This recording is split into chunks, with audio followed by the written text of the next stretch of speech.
Туугандар, мына көрүңүздөр Getz чыгып калды.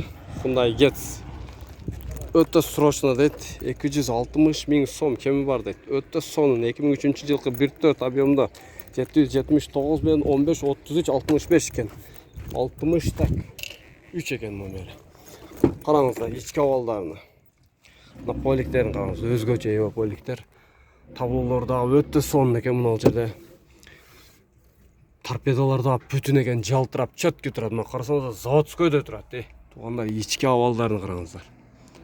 Мына аркаларын көрүңүздөр, потолокторунан таптаза экен ичи дагычы. Ким издеп калмаса, эки эшиктүү экен, бирок эки эшиктүү. Ушундай Getz арзан бада, родной краска экен. Караңыздар. Срочно акча керек дейт, обмен жолу жок дейт туугандар. 260 миңге кеми бар дейт. Эч кандай вложениясы жок дейт. Туугандар, мына телефон номерлерин дагы бир жолу кайталап коем. 779 менен 15 33 63. Көкжарда болот экен эсүчө. Байланыша бересиздер туугандар. Документтен эч кандай проблема жок дейт. Өткөрүп беребиз дейт. Шыт. Лайктан басып, комментарийга жазып коебуз. Кимге керек болсо жөнөтөбүз туугандар, мына издеп өткөндөр болсо.